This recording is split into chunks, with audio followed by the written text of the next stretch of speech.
Papa Dudut. Magandang araw po sa inyong lahat at sa mga kapwa ko kabarangay. Matagal na po akong taga-suporta ng Barangay Love Stories. Dahil may katrabaho po ako dati na palaging nakikinig sa inyong mga kwento sa YouTube. Dahil sa kanya, nagsimula na rin po akong makinig sa Barangay Love Stories. Ang kwentong ito ay isang bahagi ng aking buhay na tanging ang aking mommy at kapatid lamang ang nakakaalam. Nakasulat po ito sa aking journal at sa pagkakataong ito, napagdesisyonan ko pong ibahagi sa inyo ang ilan sa mga karanasan at aral na natutunan ko sa buhay. Alam niyo po yung feeling na mas lalong gumagaan ang lahat tuwing may nakakausap ka tungkol sa problema mo. Kaya po ako sumulat sa inyo kasi gusto ko pong maramdaman ulit yung feeling na yon. Ako po si Jasper. Lumaki po ako sa isang pamilya na malayo sa karaniwang buhay ng marami. Noong pinanganak po ako ay tila hindi pa ganap na handa ang mami ko na maging isang magulang. Maaga po naghiwalay ang aking mga magulang at hindi ko na po nakilala ang aking tunay na ama. Kaya po habang ako'y lumalaki, ang yaya ko po ang madalas kong kasama at kausap sa bahay. Nagbago po ang aming sitwasyon noong pinanganak ang kapatid ko, si Dylan, na ang tatay ay isang Amerikano. Ngunit hindi rin po nagtagal at naghiwalay din si mami at ang tatay ni Dylan. Habang lumalaki po ako ay unti-unti kong napapansin na parang mas paborito ni mami si Dylan. Aaminin ko po na sobrang nasasaktan ako tuwing napapansin ko po ito. Pero ni minsan, hindi ko po pinagbuhatan ng sama ng loob ang aking half-brother. Sa katunayan po ay hindi ko na rin po naramdaman na magkaiba pala kami ng ama. Para sa akin ay si Dylan ang kapatid ko at wala po akong ibang nararamdaman kundi ang pagmamahal at pagkalinga sa kanya, Papa Dudut.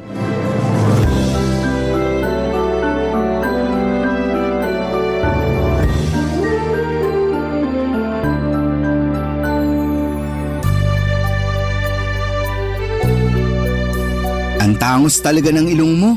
Sana kahit kalahati man lang bigyan mo ako. Tapos ang puti-puti mo pa. Iba talaga pag may lahing kano. Mukhang naliligo kahit hindi naman talaga naliligo. Huwag mo nga akong simulan, kuya. Nagkakaganyan ka ng dahil lang sa ilong. Okay din naman yung ilong mo ah. Parang isda.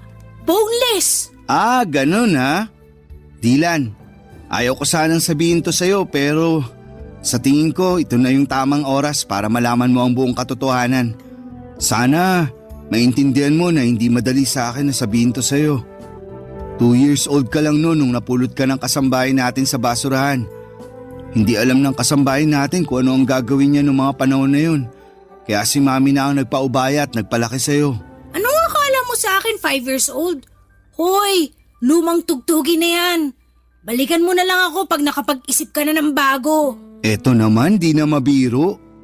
Nga pala, asan si mami? Namamalengke ata. Kanina pa wala dito yun. Ang sabihin mo, baka nagbubulakbol. Ang di ko rin kasi maintindihan dito kay mami. Para siyang teenager kung umasta.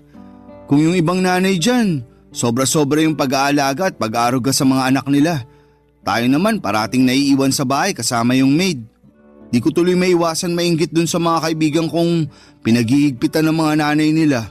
Naku, bahala ka dyan. Huwag mo kayo damay. Ayokong paghigpitan ako, no? Tsaka isa pa, ayaw mo nun? Pwede tayong kumain at maglaro ng video games buong maghapon. Kung sa bagay, pero mas maganda sana kung may tatay tayong kasama dito, no? Ay, yang si mami talaga. Sana naman makahanap na siya ng matinong lalaki. Oo nga. Di ko pa talaga nararanasan yung pakiramdam na magkaroon ng isang ama. Pareho lang naman tayo. Yung tatay ko di ko na rin naabutan. Tapos yung tatay mo naman, sobrang bata mo pa nun. Di nga nagtagal ng 1 month yun dito sa bahay. Mabait pa yung tatay ko, kuya. Ewan, di ko rin masabi.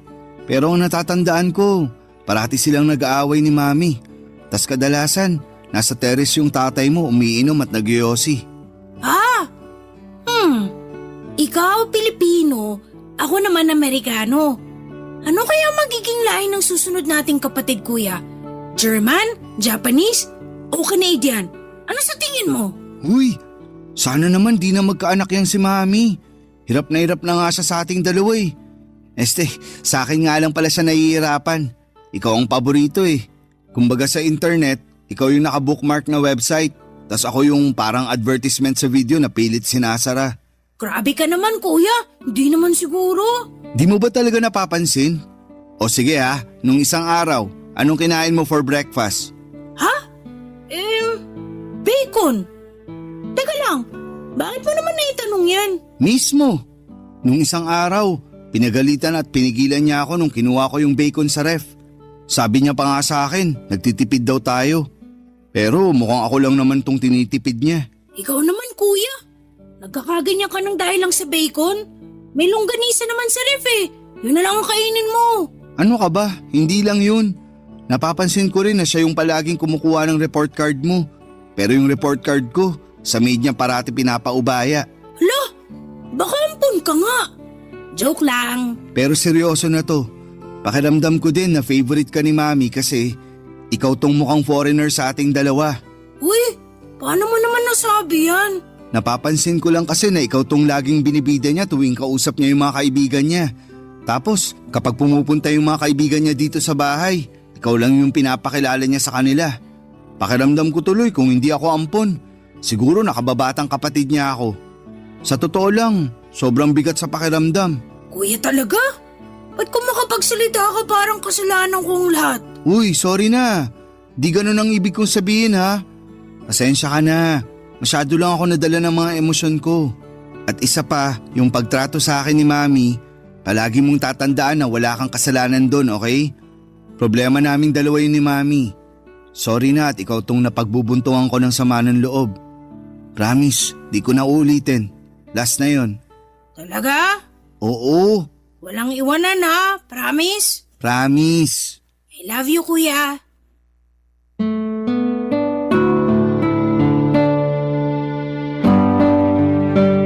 Ganyan kami ng kapatid ko, Papa Dudut.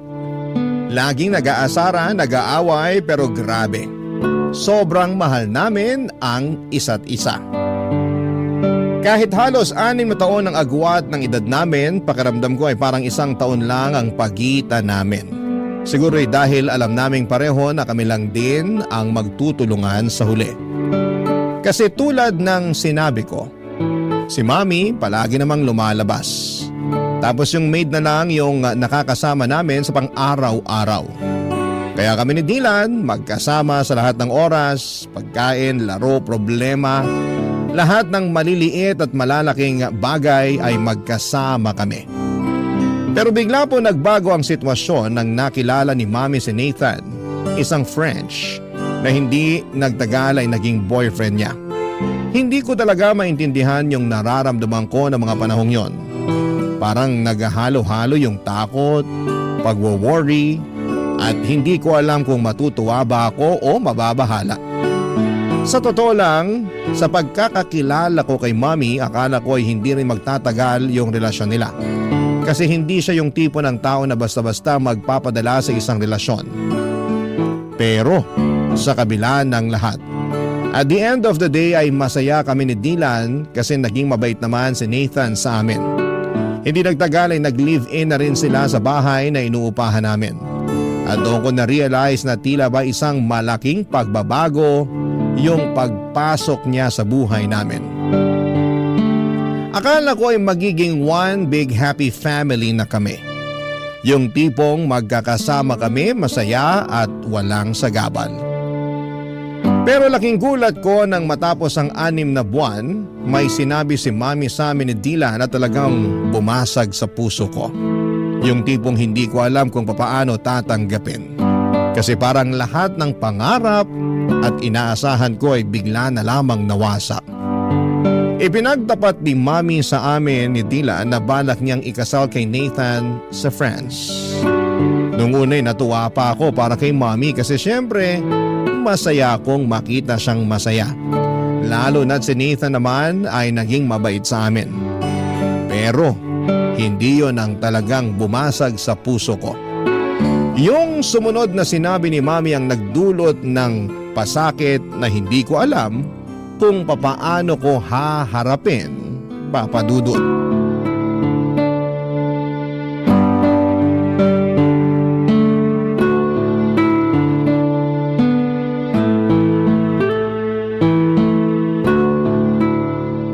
Sige na naman kuya, pahiram na ako ng cellphone mo.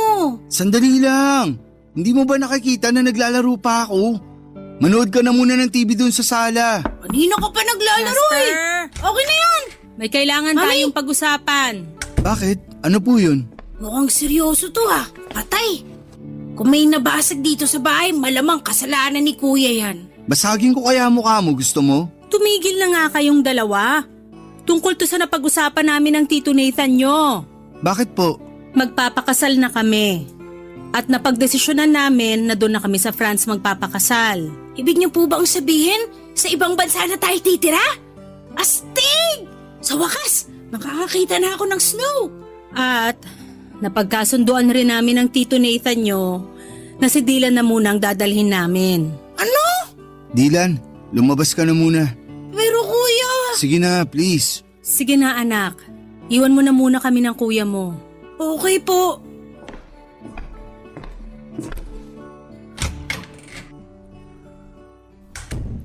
Ibig niyong sabihin, iiwan niyo na ako? Jasper, mahal ang cost of living doon. Walang bahay ang Tito Nathan mo sa France. Umuupa lang siya ng apartment doon. Magsisiksikan lang tayo kung isasama ka pa namin. At isa pa, mas makakamura tayo kung dito ka na muna sa Pilipinas mag-aaral. Bakit pakiramdam ko na nagpapalusot lang kayo? Alam ko naman na sa simulat sampul pa lang si Dylan na ang paborito niyong anak. At wala kayong narinig sa akin dahil mahal ko naman yung kapatid ko na yan. Pero di ko akalain na aabot kayo sa puntong paghiwalayin niyo kami. Jasper, wala na akong magagawa. Pinoproseso na ni Tito Nathan ang visa ko pati na rin ang visa ng kapatid mo. At huwag kang mag-alala kasi pumayag na ang lola mo na dun ka muna mag-aaral at titira sa kanya sa probinsya. Sobrang unfair niyo naman po. Alam ko na matagal niyo ng pangarap na maging residente sa ibang bansa. At nabigo kayo nung naghiwalay kayo ng tatay ni Dylan, hindi po ba? Hindi ko rin akalain na ipagpapalit niyo ako para lang sa pangarap mong yan. Ang kapal ng mukha mo? Bawas-bawasan mo yung tabas ng dila mo dahil kung hindi mas malalapad siya nang aabutin mo sa akin. Nakapagdesisyon na kami ng Tito Nathan mo, Jasper. At wala ka nang magagawa doon. Huwag kang mag-alala. Dadalaw kami dito pag naging residente na kami doon. Hindi ka naman pababayaan ng lola mo dito sa Pilipinas. Pero kayo po ni Dylan ang kailangan ko. Hindi niyo ba naiintindihan yun? Ang tigas naman ng puso niyo sa akin. Para niyo na rin pinamukha sa akin na parang kasalanan ko pa na nabuhay ako sa mundong to. Kung ganito lang din naman ang kahinat na ng lahat ng to, sana pala iniwan niyo na lang ako kay Lola nung ipinanganak niyo ako. Bakit niyo ba ako kinupkup kung hindi niyo rin naman pala kayang panindigan? Anong klase kayong ina? Isa pa, Jasper, at tatamaan ka na talaga sa akin. Umayos ka. Hindi kita pinalaking bastos. Kung tutusin, hindi niyo naman ako pinalaki, di ba? Buong buhay ko, lagi kayong wala. Ano po ba ang naging kasalanan ko sa inyo para tratuhin niyo ako ng ganito? Kuya? Kuya, ano pang sinabi ni Mami sa'yo? Nagbago ba ang isip niya? Mukhang buo na ang desisyon niya. Kung ganun, hindi ako sasama sa kanila. Dito lang ako sa tabi mo, kuya. Dylan, wag. Ha? Anong ibig mong sabihin? Mas magiging maganda ang buhay at kinabukasan mo pag sumama ka papuntang France. At dun, mararanasan mo na rin ang pakiramdam ng magkaroon ng isang buong pamilya. Kaya ipangako mo sa akin na magpapakabait ka dun, ha? Buong pamilya? Anong buong pamilyang pinagsasasabi mo dyan? Hindi ka nga kasama, di ba? Dylan, pinapangako ko sa'yo na magkikita pa tayo. Isipin mo na lang na pareho tayo nagbabakasyon sa ngayon. Susunod ako sa France at magsasama ulit tayo sa isang bubong, promise. Kuya, mamimiss kita. Ako rin.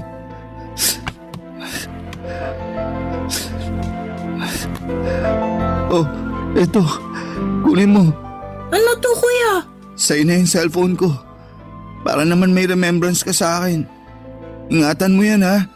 Oo, iingatan ko to. Thank you, kuya. Pero paano ka? Doon na daw ako kay Lola titira eh. Sigurado naman ako na may cellphone yun. O siguro magpapabili ako sa kanya. Ewan ko. Basta, huwag kang mag-alala. Dahil tatawagan pa rin kita, okay? Kuya, mamimiss kita. Payakap ako.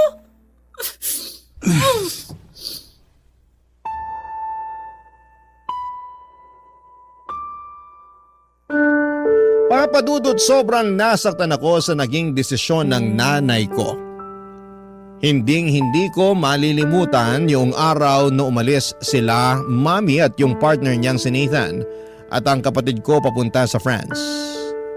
Hindi ko makakalimutan na hindi na ako sumama sa kanila sa airport. At pinili ko na lamang na magtago at hindi na magpakita para kahit papaano ay maibsan yung sakit na nararamdaman ko sa pag-alis nila. Pero kahit na anong gawin ko ay hindi pa rin natanggal yung bigat sa dibdib ko. Noong sumunod na araw, pumunta na ako sa probinsya doon sa lola ko. Doon nagsimula yung depression ko. Naging pasaway ako at aaminin ko na nalulung ako sa mga bisyo at nagkaroon ng matinding depresyon. Pumayat ako dahil halos hindi ko na nararamdaman ang gutom. At naging pabigat na rin po ako kay lola. Halos hindi na rin ako kumakausap ng tao. Kung hindi ako nagbubulakbol, nandun lang ako sa kwarto, nagkukulong at nakikinig sa music. Simula nung umalis si Mami ay hindi ko na rin siya kinausap pa. Galit na galit pa rin ako sa kanya. Gusto ko siyang sumbatan sa lahat ng sakit na nararamdaman ko. Pero pinili ko na lang na manahimik at maglaho na parang bula sa buhay niya. Mas lalo rin akong nasaktan noong hindi rin ako kinausap ng nanay ko simula nang umalis siya. Dahil alam niya siguro na hindi naman ako pababayaan ng lola ko. Pero syempre mas lalo lang nadagdagan ang pagkamuhi ko sa nanay ko. Si Dylan naman, papadudot, ay palagi ko siyang sinusubukang i-contact. Nung unang araw niya sa France ay punong-puno ng messages yung phone ko mula sa kanya. Mga pictures, mga videos na nag-i-enjoy sa bagong buhay niya doon. At parang bahagi ako ng mundo niya. Kahit malayo siya. Pero habang tumatagal ay mas kumonte yung mga mensahe niya. Kung minsan ilang araw na akong hindi makakatanggap kahit isang text mula sa kanya. At yun, hindi ko maiwasang mag-isip na baka nakalimutan na niya ako. Nasaktan ako noon syempre at mahirap tanggapin, pero iniisip ko na lamang na baka abala ako sa bago niyang buhay kasama sina Mami at si Nathan, papadudot.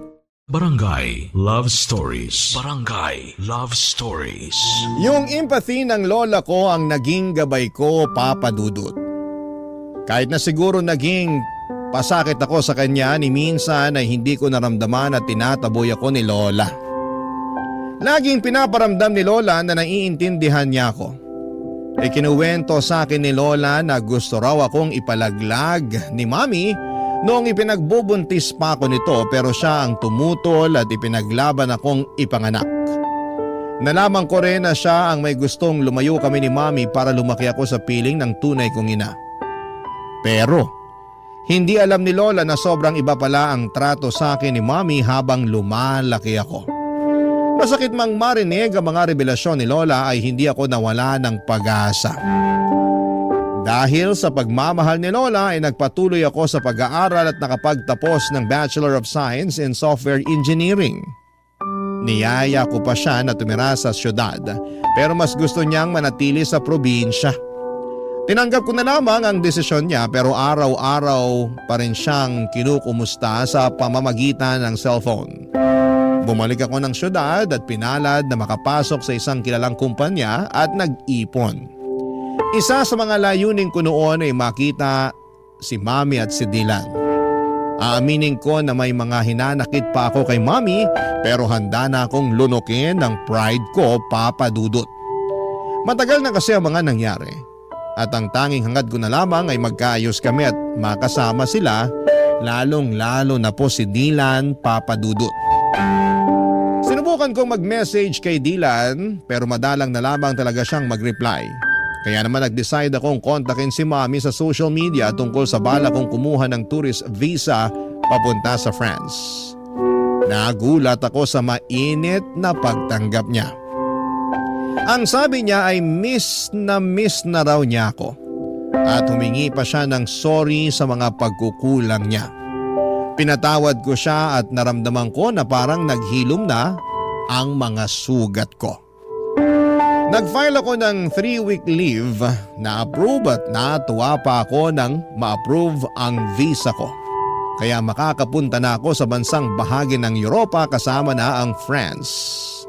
Agad ko itong binalita kay Mommy at sobrang saya niya para sa akin, Papa Dudut. Si Dylan ay hindi pa rin ako nireplyan. Pero sinabi ko na lamang sa sarili ko na mas okay siguro kung magkita na lamang kami ng personal. At dumating na nga ang matagal ko nang hinihintay, Papa Dudut. Ang makatungtong sa airport ng France.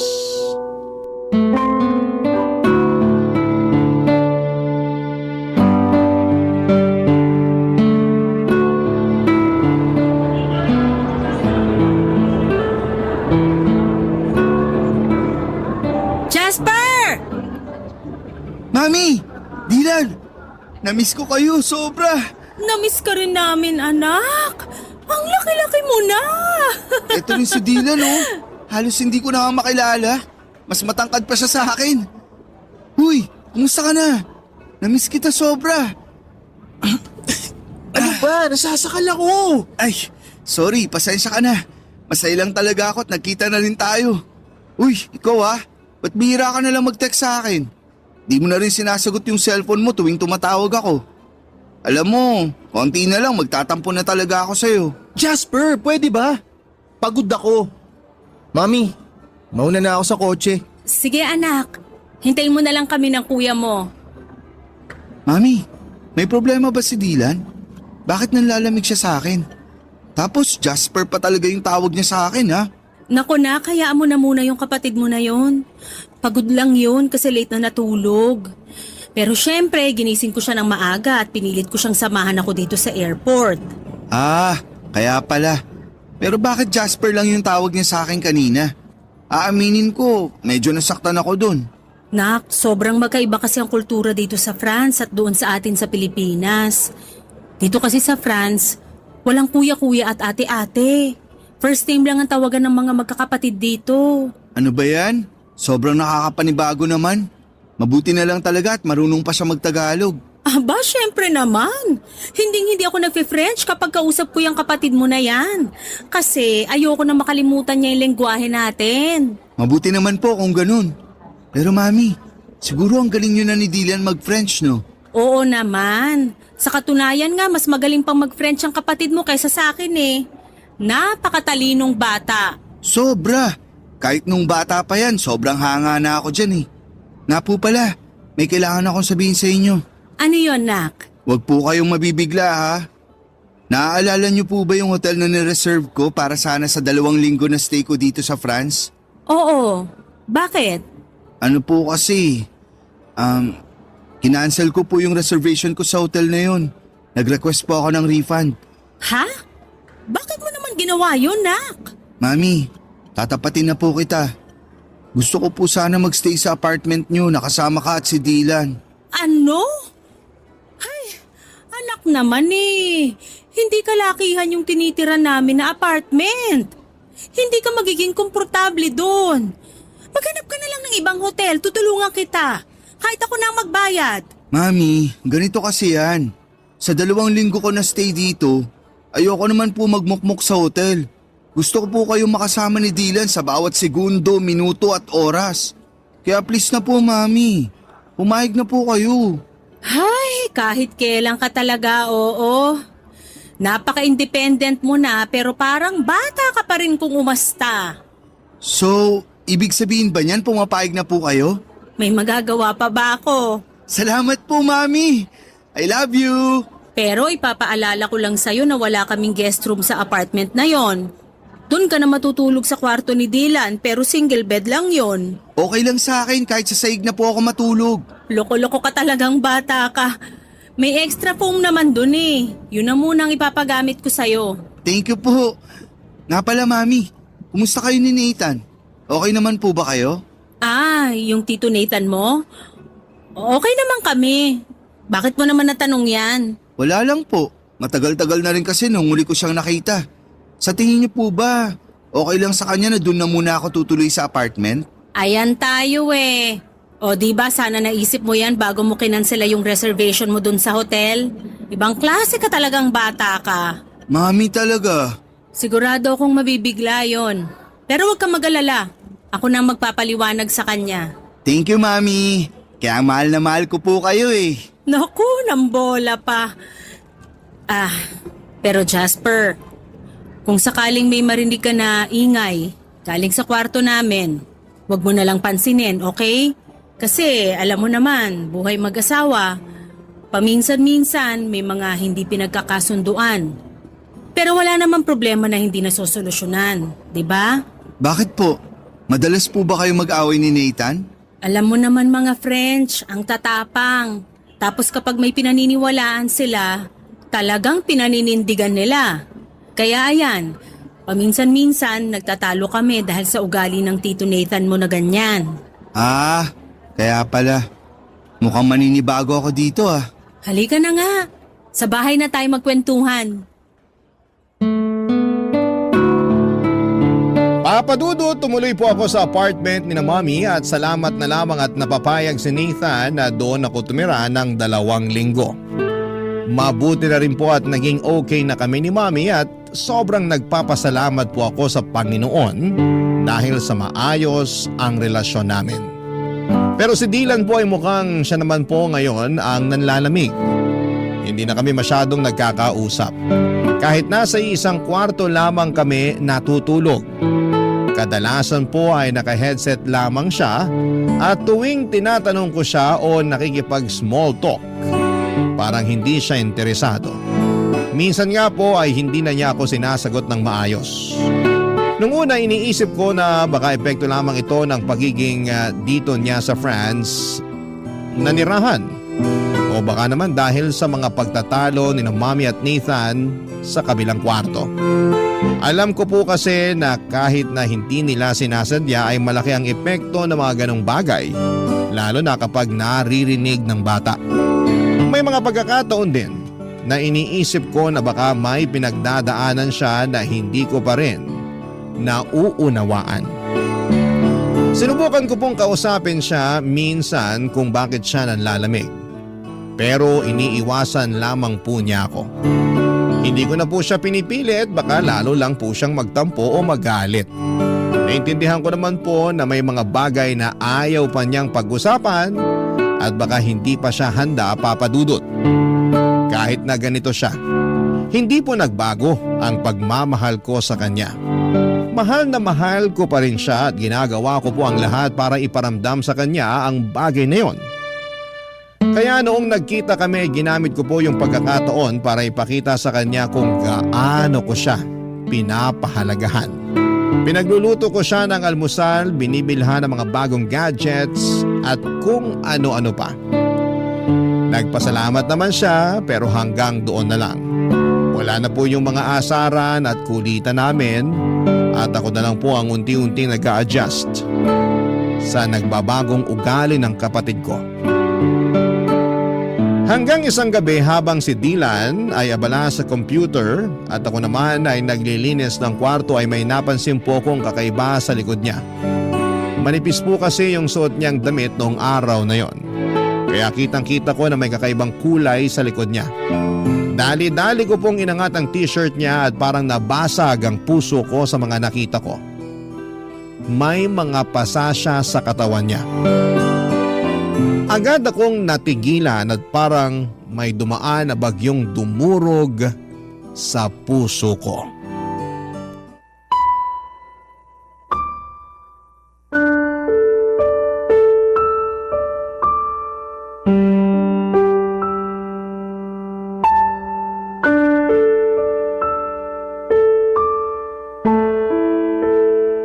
Dylan, ano yan ha? Ba't ang dami mong pasa? Ang OA mo naman, pwede ba huminahon ka? Wala to. Nadulas lang ako sa CR nung isang araw. Dylan, wag mo akong gawing tanga. Alam ko yung pinagkaiba ng pasa na galing sa aksidente at pasa na sinadya. Sino may gawa nito sa'yo, ha? Magsalita ka. Ano bang pakialam mo, ha? Ipapaalala ko lang sa'yo, Jasper, hindi kita kapatid. Hindi tayo lumaki sa iisang bahay. At higit sa lahat, magkaiba tayo ng tatay. Kaya utang na loob, lubayan mo na ako, tigilan mo na yung pagpapanggap mo na concern ka sa akin. Seryoso ka? Talaga ba, Dylan? Ang sakit mo naman magsalita. Ganyan na ba talaga kasama ang tingin mo sa akin? Ni minsan hindi ko inisip na magkaiba tayo ng tatay. Simulat sa pool, kapatid na buo ang tingin at turing ko sa'yo. Ba't ka ba nagkakaganyan, ha? Ano bang nagawa akong kasalanan sa'yo para kamuhian mo ako ng ganito katindi? Nangako ka sa akin dati na susunod ka, di ba? Nangako ka na magkikita tayo ulit pero pinaasa mo lang ako. Ang tagal ko naghintay, nagmukha akong tanga. Hanggang napagod na lang ako. Napagod ako sa walang katapusang paghihintay dun sa pangako mong napako. Pero nandito na ako ngayon, di ba? Dylan naman.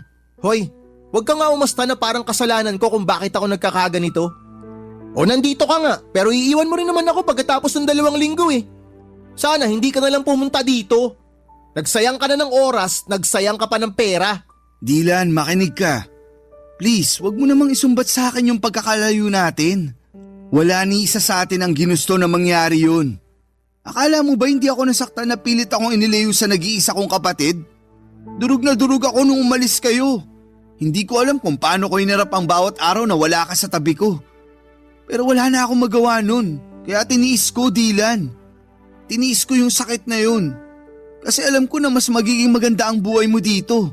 At alam ko na mas makakamit mo yung mga pangarap mo dito. Kahit kailan, hindi ko pinangarap na mabugbog ng asawa ng nanay ko. Teka lang, si Nathan? Siya ang may gawa nito sa'yo? Magbabayad siya sa ginawa niya sa'yo. Hayop siya? Hayop! Teka lang, kumalma ka nga. Masyado kang mainit eh. Makinig ka sa akin. Kung ano man yung ginagawa niya, hayaan mo na. Huwag ka na makialam.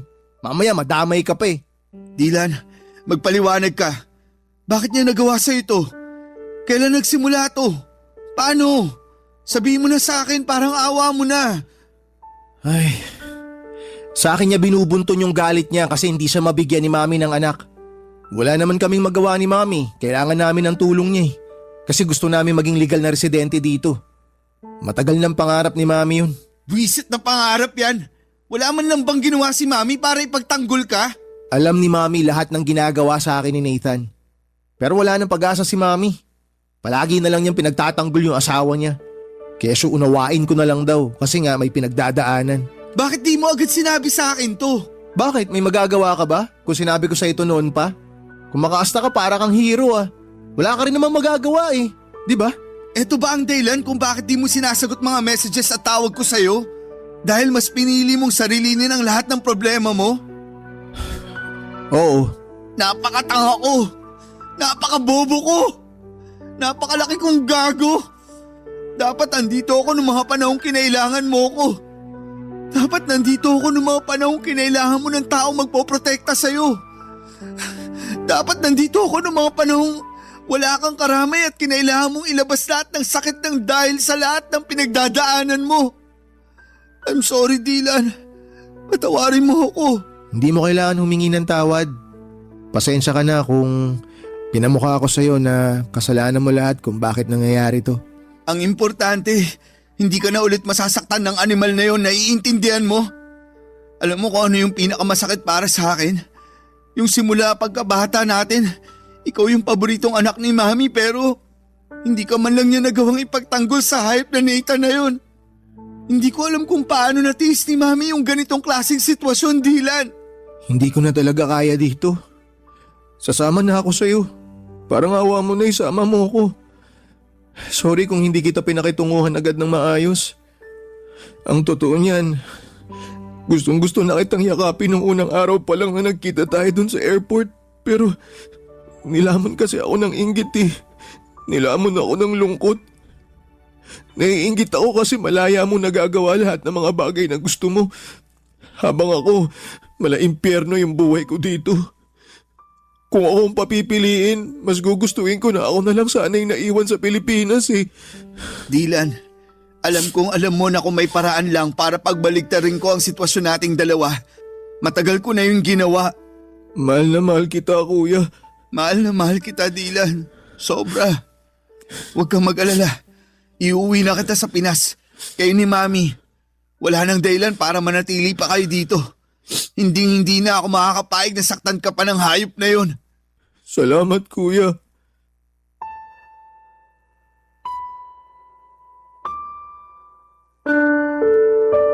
Sobrang gulo ng emosyon ko ng araw na yon, Papa Dudut. Hindi ko alam kung paano ko haharapin ang sinabi ni Dylan sa akin. Kung nung una ay pinapangarap ko pang magtagal sa bakasyon ko sa France, ngayon ay parang ang tanging hangad ko na lamang ay makaalis pabalik ng Pilipinas kasama ang nanay at kapatid ko. Kinausap ko si Mami noon at pinilit kong kumbinsihin siyang bumalik na sa Pilipinas kasama ko, pero tila baga nakatanim na sa isipan niya ang pangarap niyang maging residente ng ibang bansa. Pinagbantaan niya rin ako na hindi ko raw pwedeng i-report sa authority ang kalaguyo niya dahil masisira daw lahat ng plano niya.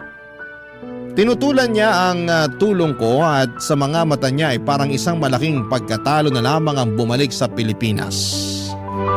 Sobrang sakit ng pakiramdam ko. Kahit na anong pilit ko ay nagmatigas siya, Papa Dudut. Kitang-kita ko na ang toxic na ang relasyon nila ng asawa niyang Frances. Pero hindi pa rin siya tumitigil sa pangarap na makapagtuloy sa ibang bansa. Ang hirap, Papa Dudut. Ipinaglaban ko si Mami sa paulit-ulit na paraan, subalit sa kanya ay tila wala ng saysayang lahat. Kaya't gumawa ako ng paraan at sa huli ang tanging magagawa ko na lamang ay iligtas at dalhin si Dylan pabalik ng Pilipinas. Pagdating namin sa Pilipinas ay parang isang milagro. Ang dating pagkatao ni Dylan pati na rin ang relasyon namin ay muling nabuhay. Parang ang mga piraso ng aming koneksyon na matagal nang nawalay ay unti-unting nagsimulang magdikit muli. Naramdaman ko ang pagbabalik ng tiwala, bukas siya sa akin at sa bawat araw ay tila mas nagiging malapit kami sa isa't isa, Papa Dudut. At ngayon dito na rin siya tumitira kasama ko sa kondo na inuupahan ko. Lahat ng mga pangangailangan niya ako na ang nag-aalaga at nag-aasikaso. At si Mami naman kahit nalabag sa puso ko na iwanan siya sa France ay wala po akong magagawa.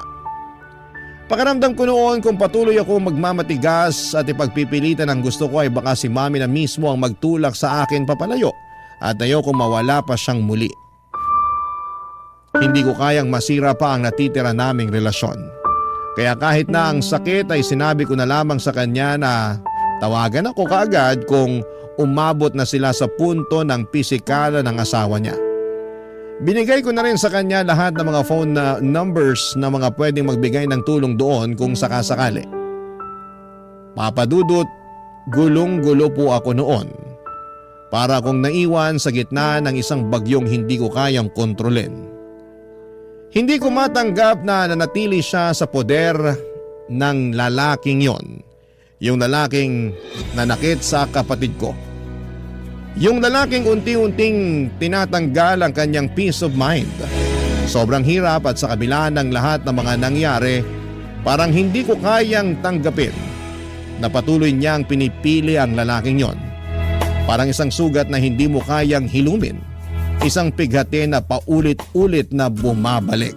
Barangay Love Stories. Barangay Love Stories. Papa Dudut, naging maayos naman po ang buhay ni Dylan dito sa Pilipinas.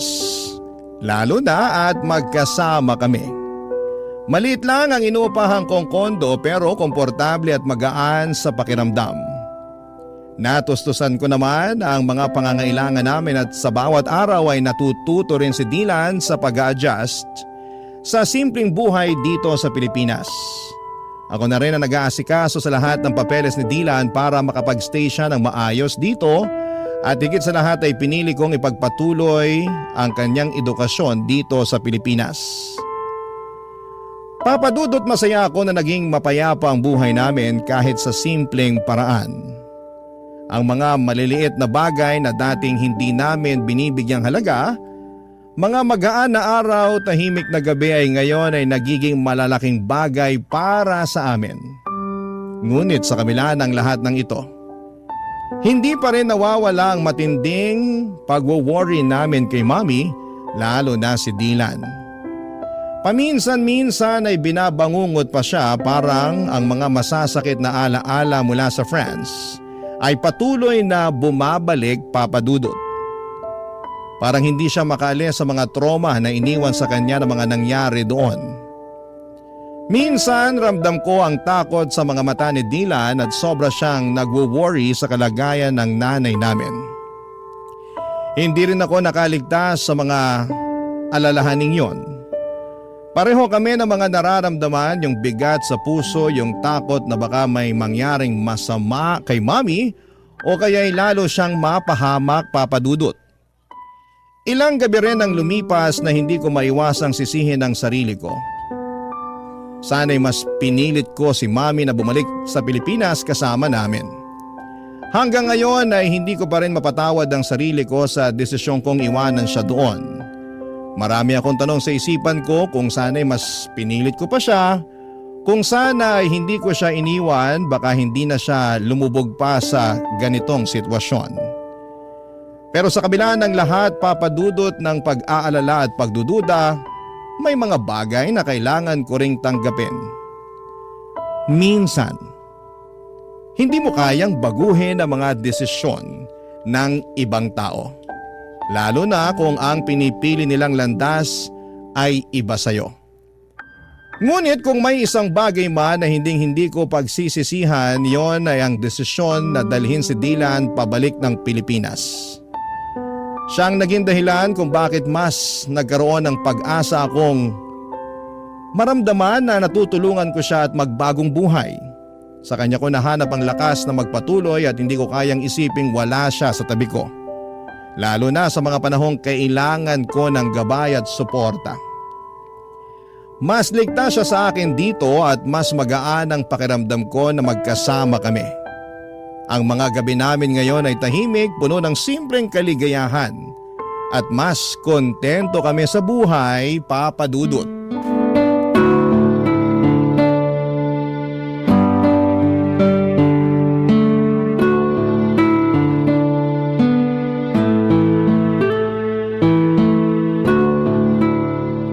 Kuya, Oh, Dylan, ano yun? salamat talaga. Hindi ka nagdalawang isip na isama ako pabalik dito sa Pilipinas. Sobrang pasalamat ko lang talaga at malaki pa yung natitirang pera sa savings ko noong mga panahon na yun.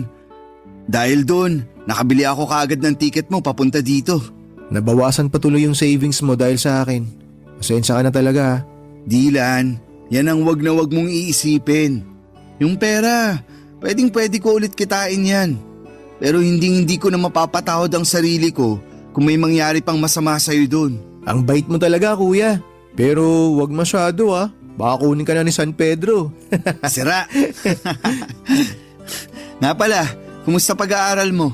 Ayun, okay naman. Medyo nakakapanibago lang ng konti kasi nga magkaiba yung educational system dito sa Pilipinas dun sa France. Pero huwag kang mag-alala. Makaka-adjust din ako dito. Ikaw pa ba? Mas matalino ka pa nga sa akin eh. Kayang-kaya mo yan. Sure yan. Sana nga. Ay, Uy, mukhang may iniisip ka ah. Anong problema? Okay ka lang? si Mami kasi. Hindi ko maiwasang hindi mag-alala sa kanya. Okay lang kaya siya dun?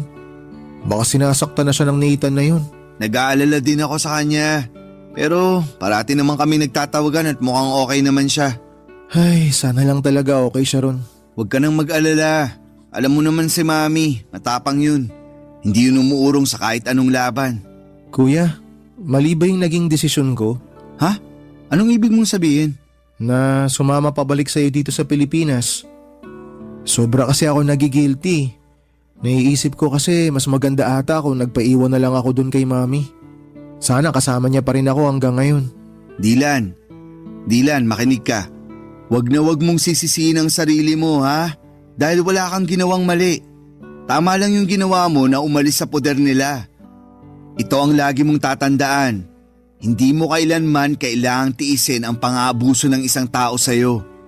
Kung may choice ka para takasan at iwanan ang ganong klaseng sitwasyon, lagi mong pipiliin ang choice na yon. Naiintindihan mo ba yon? Si Mami ang mali dito, Dylan. Siya ang may kailangang baguhin. Kailangan niyang matutunang respetuhin ang sarili niya. At kailanman, hindi ko maiintindihan kung bakit tinitiis siya ang lahat ng yun. Lahat ng sakit at lahat ng pang-aabuso. Para lang maging legal siya na residente. O teka kuya, kalma ka lang. Huwag ka masyado magalit. Siya na mismo ang nagpapahirap sa sarili niya. Hindi ko na talaga alam kung anong nangyayari sa kanya. Dylan, hindi niya nakikita na ang kalayaan at ang respeto sa sarili mas mahalaga kaysa sa papel na pinapangarap niya. Kuya, sa tingin mo, babalik pa kaya si Mami dito? Huwag kang mag-alala. Hindi ko titigilan si Mami hanggang sa makabalik siya dito. Ako na bahala doon ha. Mag-focus ka na lang sa pag-aaral mo. I'm sorry. Masyado ako nagiging emosyonal. May iba tayo. Sigurado ako matutuwa si Lola pag nakita ka niya. Pupunta tayo kay na Lola this weekend, okay? Sige, tara. Nakaka-excite. Baby pa ata ako nung huli ko nakita si Lola eh. Oo. Sigurado ako magugustuhan mo dun sa probinsya. Sariwang hangin, maraming puno, at higit sa lahat, walang traffic. Hindi na ako makapaghintay.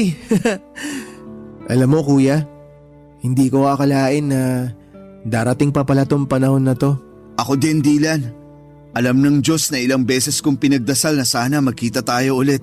At ngayon na magkasama na tayo, babawi ako sa napakaraming taon na nawala sa atin. Tama kuya, sangayon ako dyan. Pero alam mo, pwede ka namang bumawi sa akin ngayon eh. Bila mo ka ng bagong cellphone kuya, bawi ka na. Ayan tayo eh. Sige na kuya, uugod-ugod na tong phone ko eh. Ang bilis na malobat. Tsaka kailangan na talagang palitan. Kuya, please naman. Bila mo na ako ng bago. Ay, sige na nga. Buksan mo yung drawer ko. May cellphone ako doon na hindi ko na masyadong nagagamit. Sa'yo na yun. Nice! Salamat kuya, the best ka talaga. Ayos, may bago na akong cellphone. Ay kuya, sandali lang. Diyan ka lang ha, may papakita ako sa'yo. Ano yan? Oh, naalala mo pa ba to? Teka lang. Ito yung bigay ko sa'yo na cellphone bago ka pumunta ng France ha. Buhay pa pala to? Oo kuya, talagang tinago ko na maigi to. Medyo matagal-tagal ko nang hindi nagagamit kasi sobrang luma na. Pero inalagaan ko to. Grabe! Hindi ko akalain na naitabi mo pa pala yan. Akala ko matagal nang nasira o nawala yan eh.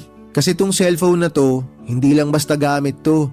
Ito yung alaala na naitago ko na kahit na malayo tayo sa isa't isa, kahit na anong mangyari, may mga bagay na hindi talaga magbabago. Dylan, thank you at hindi mo kinalimutan ang pagiging magkapatid natin. Salamat din kuya.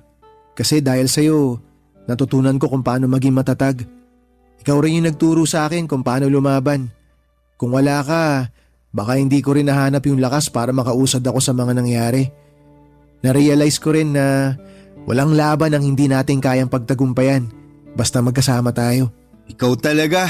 Isa na lang at maniniwala na talaga ako sa'yo. Kanina pa tayo nagdadramahan dito eh. Pahag na nga lang. I love you kuya. Love you too. Sa mga panahong yon, Papa Dudo, talagang naghinom ang mga sugat namin ni Dylan. Mas naging matatag ang aming pagsasamahan bilang magkapatid. Tahimik na ang buhay namin at sa wakas ay nakaramdam kami ng kapayapaan, isang uri ng katahimikan na matagal na naming hinahanap. Hindi na rin kami palaging nag-aalala kay Mommy kasi parati kaming nagtatawagan at mukhang okay naman siya. Kahit nasa malayo siya, pero kahit na medyo mas tahimik na ang lahat, hindi ko pa rin kayang alisin sa puso ko ang pag-asa na balang araw ay ilalayo ko si Mommy sa kinakasama niyang French. Hindi ko talaga kayang patawarin ang ginagawa ng asawa ni Mommy sa kapatid ko. At kahit gaano kalayo or katagal ay hindi ko pa rin makakalimutan ang lahat ng sakit na idinulot niya sa aming pamilya. Masaya na rin ako na parang hindi ko na masyadong napapansin na may trauma pa si Dylan. Hindi na kagaya ng mga unang araw niya dito sa Pilipinas na talagang kitang-kita ko sa mukha niya ang mga bakas ng sakit at takot na iniwan ng asawa ni Mommy. Mga emosyon na para bang hindi matitinag. Pero kahit na parang mas okay na siya ngayon, minabuti ko pa rin na dalhin siya sa isang psychologist. Kailangan niyang mailabas ang lahat ng mga negatibong emosyon na naipon niya mula sa mga pinagdaanan niyang trauma. Gusto kong matulungan siya na maghilom ng buo at sana'y magkaroon siya ng lakas na tanggapin lahat ng mga nangyari at makapagsimula ng panibagong kabanata sa buhay niya. Masaya na ako sa takbo ng buhay namin, Papa Dudut. Wala po akong naging problema sa trabaho at si Dylan sa wakas ay nakakapag-adjust na rin sa buhay niya sa school dito sa Pilipinas. Gumagala kami tuwing weekends at doon kami nakakahanap ng bonding, mga simpleng bagay pero puno ng halaga. Bawat araw na magkasama kami tila ba mas napapalalim ang aming samahan bilang magkapatid at natututo kami na mas marami ng bagay tungkol sa isa't isa. Akala ko ay magiging ganito na lang ang cycle ng buhay namin, tahimik, masaya at magkasama. Hanggang isang araw, may narinig kaming katok sa pintuan ng kondo namin, Papa Dudut.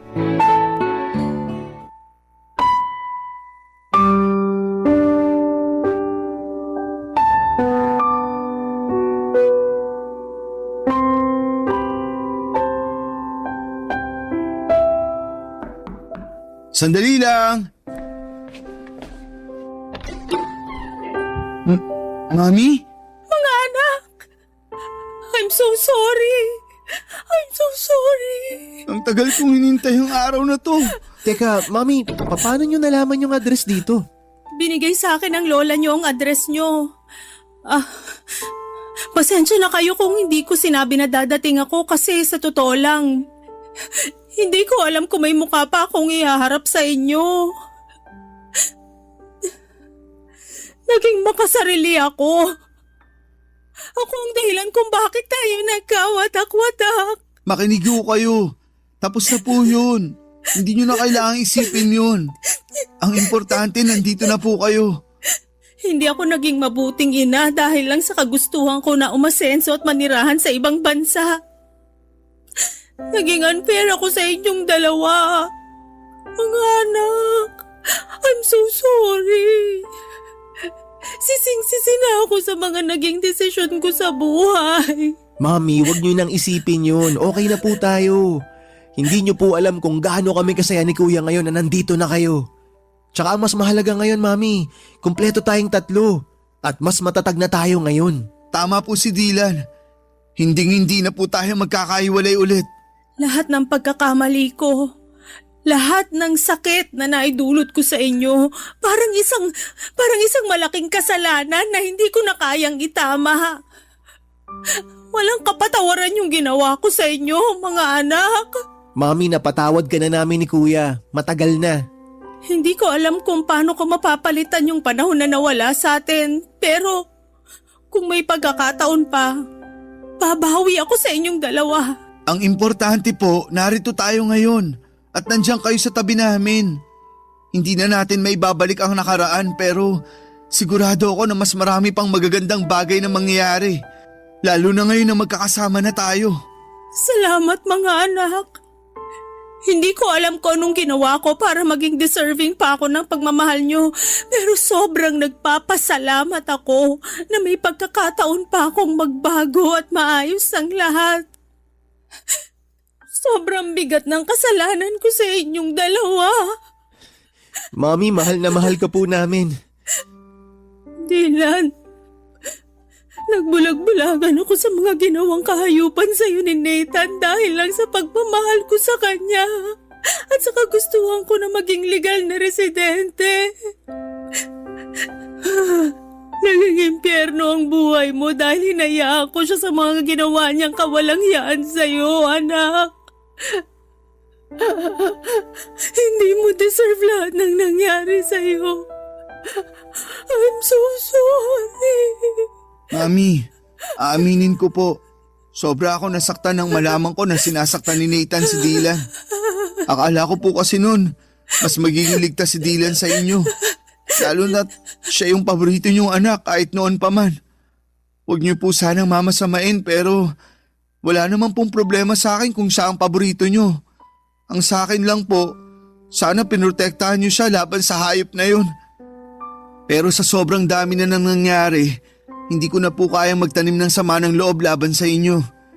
Masaya lang po ako ngayon at ligtas kayo. Jasper, sobrang laki ng kasalanan ko sa'yo, anak. Nagkulang ako bilang nanay mo at hindi ko naparamdam sa'yo yung pagmamahal na karapat dapat mong matanggap mula sa isang ina.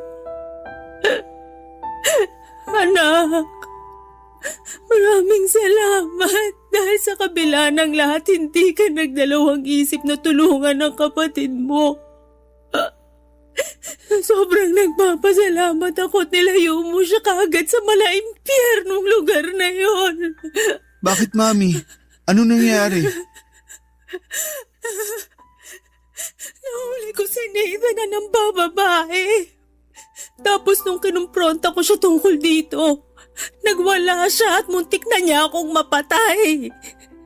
Sinira at binasag niya rin lahat ng mga natitirang gamit sa kwarto ni Dylan.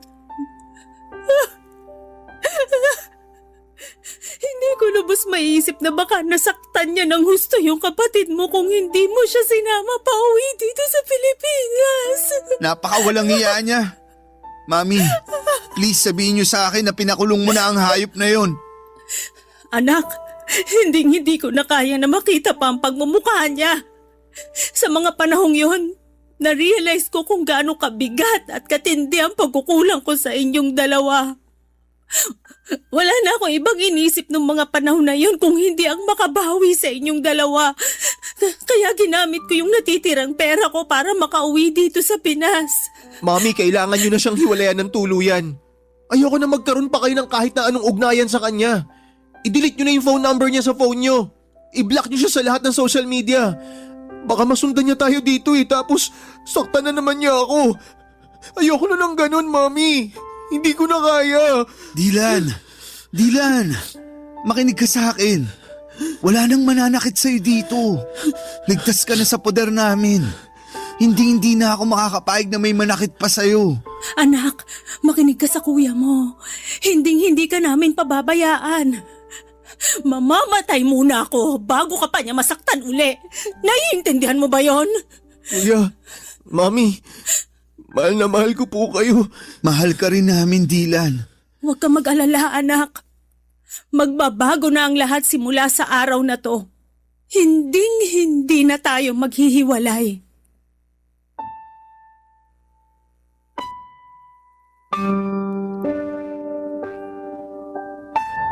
Papadudot muli ko na silaya ng mga bakas ng trauma sa mga mata ni Dylan ng araw na yon. Sobrang aking pag-aalala para sa kanya. Ngunit sa tulong namin ni Mami ay unti-unti at tuluyan din niyang nalaman na hindi siya dapat matakot pa. Si Mami po ay nanirahan kasama namin ni Dylan sa kondo na inuupahan namin. Habang ako ay patuloy sa aking trabaho bilang isang software engineer, si Dylan ay nagsusumika pa rin sa kanyang pag-aaral. At si Mami naman ay nagsimula ng magtrabaho bilang hotel receptionist. Nagtutulungan kami ngayon ni Mami sa mga gastusin at bills at sobrang saya ko po na kahit na hindi na ako bata ay nakakapiling ko pa rin siya sa araw-araw. Naging maayos naman ang takbo ng buhay namin hanggang sa isang araw. Isang kaibigan ni Mami mula sa France ang nagbalita na pumanaw na si Nathan dahil sa isang insidente sa bar. Tinulungan ko si Mami na mag-hire ng French lawyer online upang mag-file ng divorce nang hindi na niya kailangan bumalik pa sa France. Sa kabila ng mahaba at magastos na proseso ay naayos din namin ito at sa wakas ay na-finalize ang divorce. Hindi ko po kayang ilarawan ang gaan ng aming nararamdaman nang matanggap namin ang balita na opisyal nang wala ng bisa ang kasal nila ni Nathan. Sa wakas ay makakapagsimula na kami ng bagong buhay. Sa ngayon ay nagsusumikap kami ni Mommy na mag-ipon upang makapagpatayo ng bahay na magiging saksi sa mas marami pang magagandang alaala na bubuuin namin bilang isang pamilya.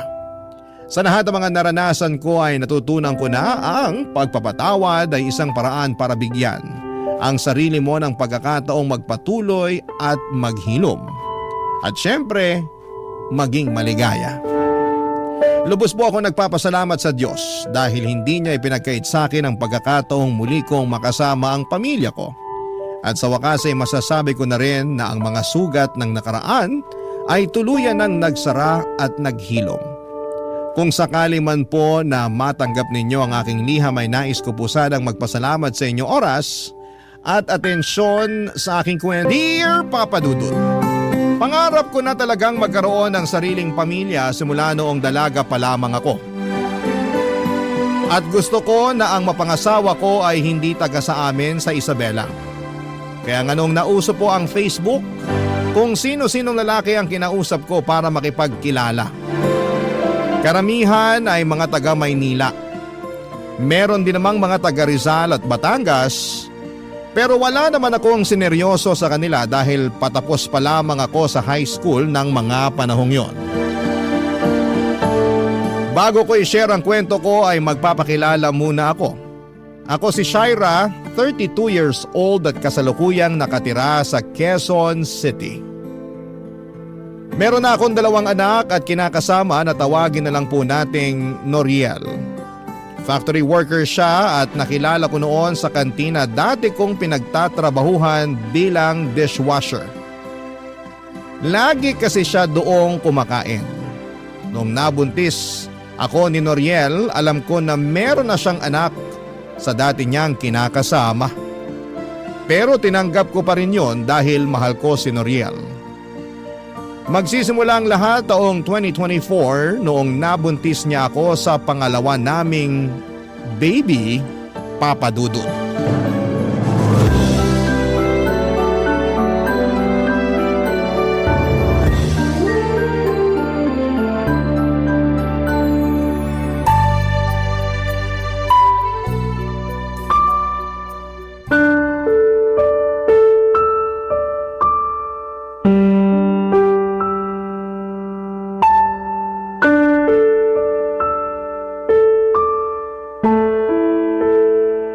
Kamusta? Anong resulta? Ayan o, tignan mo. 2 guhit? Ibig sabihin buntis ka, sweet cake ko! Huwag mo nga ako tawagin ng ganyan, naiirita ako eh. Naiirita ka kasi buntis ka? Oo, Bakit? Blessing kaya yan. blessing nga pero kapapanganak ko pa lang, di ba? 3 buwan pa lang yung panganay natin tapos nabuntis mo na naman ako. Dumidede pa nga sa akin yung anak natin. O ano naman? Anong ano naman? Natural, mabubuntis ka kasi may nangyayari sa atin. Oo nga, pero sabi ko di ba ayoko pang magka-baby tayo. Labo mo naman eh. Di mo kasi naiintindihan. Lalo hindi ikaw ang nagbubuntis. Hindi talaga, dahil trabaho niyo mga babae ang magbuntis. Di ka na talaga naawa sa akin, no? Alam mong hirap na hirap ako nun sa pagbubuntis sa panganay natin. Tapos binuntis mo na naman ako. 3 buwan pa lang walang nangyayari sa atin, tapos init na init ka na dyan. Ilang beses ko nang nasabi na hindi pa ako handa. Na ayoko pa. Lalo pa dumidede pa yung panganay natin pero hindi mo ako pinakinggan. Tinuloy mo pa rin. Ginalaw mo pa rin ako kahit labag sa loob ko. Pinagbigyan kita pero nakiusap ako na wag mo akong bubuntisin pero hindi ka nag-ingat. Hindi ko nakasalanan yun. Sana uminom ka ng pills para hindi ka mabuntis. Tapos ako ngayon sisisihin mo. Ayos ka rin talaga eh. Uminom naman ako pero ang daming komplikasyon sa akin. Diba sabi ko naman sa'yo yun? Grabe ang sakit ng ulo ko, kulang na lang iuntog ko sa pader para lang mawala. Hirap pa ako makatulog sa gabi at kung ano-ano pang pangit na bagay yung mga naiisip ko. Dagdagan mo pa yung puyat sa pag-aalaga sa anak natin at mga gawaing bahay. Inggit na inggit nga ako sa'yo kasi palagi na lang mahimbing ang tulog mo sa gabi. Tapos ikaw pa ang galit pag iniistorbo ko ang tulog mo dahil lang gusto kong magpatulong sa pag-aasikaso sa baby natin. May trabaho pa kasi ako kinabukasan nun. Ikaw kaya pumasok na puyat, sige nga. Di mo kasi alam na bantay sarado kami ng bisor namin. Bawal aantok-antok sa production. Kaunting mali mo lang, siba ka. At yun ang iniiwasan ko dahil kawawa tayo. Sana naisip mo man lang yun. Lagi kong iniisip ang kapakanan mo, kung anong mararamdaman mo. Pero ako ba? Kahit konti, iniisip mo rin? Ano bang klaseng tanong yan? Sagutin mo na lang! Malamang oo. Kaya nga ako nagsisikap sa pagtatrabaho para sa'yo at sa anak natin. Talaga lang Para ka namang sira eh. Sira na kung sira. Pero para sa akin, hindi totoo yung sinasabi mo. Kasi kung totoo na iniisip mong kapakanan ko, hindi mo ako agad bubuntisin. Wala kang awa sa akin? Akala mo ganun lang kadaling mag-anak? Kung makapagsalita ka parang di natin anak yung dinadala mo Paano na lang pag lumaki ang batang yan at nalaman niya na ayaw mo sa kanya? Ano na lang mararamdaman niya? Hindi ko sinabi na ayaw ko sa anak natin. Ang akin lang, hindi pa to yung panahon para magbuntis na naman ako. Hindi ka ba nakakaintindi? 3 buwan pa lang yung panganay natin, Noriel. Hindi naman kagad lalabas yung pangalawa natin. May ilang buwan pa para lumaki yung panganay natin. Hirap sa'yo, masyado kang OA. Ako pa talaga yung OA? Sino pa ba?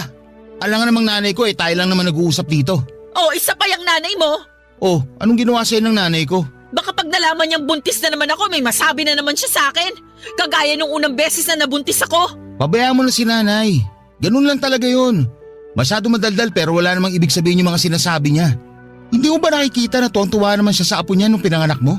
Sigurado ako matutuwa lang din yun pag nalaman niyang buntis ka. Duda ako dyan sa sinabi mo. Parang hindi mo naman kilala nanay mo.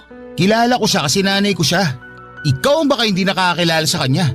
Ay, ewan ko sa'yo. Kahit ano talagang sabihin ko, wala akong boses pagdating dyan sa nanay mo. Hirap sa'yo lahat ginagawa mong issue. Una yung pagbubuntis mo. Tapos ngayon nanay ko naman. Wala ka talaga sa hulog eh.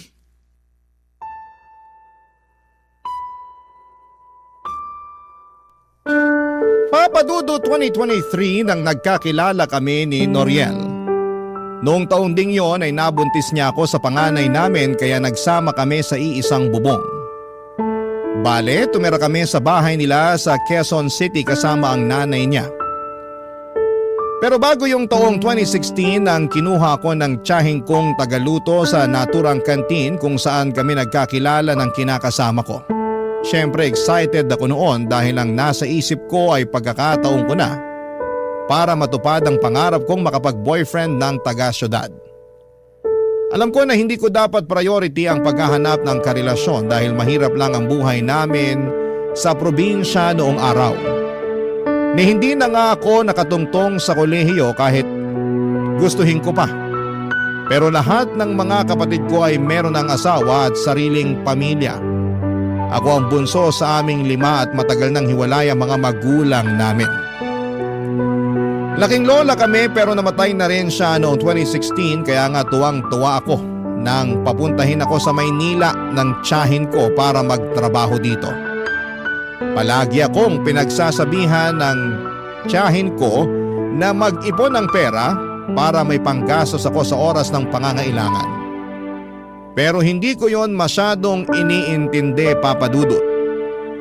Noong naranasan ko na kasing sumweldo ay naging magastos po ako. Tapos kung sino-sino pa ang dinidate kong lalaki na nakikilala ko lamang online. Kaya nga may reputasyon ako na maharot sa mga mata ng tiyahin ko. Pero hinayaan na lamang nila ako dahil nasa tamang edad na raw ako. Kaya nga noong nabuntis ako at nagsama kami ni Noriel, ay hindi ako makareklamo ng todo sa kanya tungkol sa estado ng buhay namin.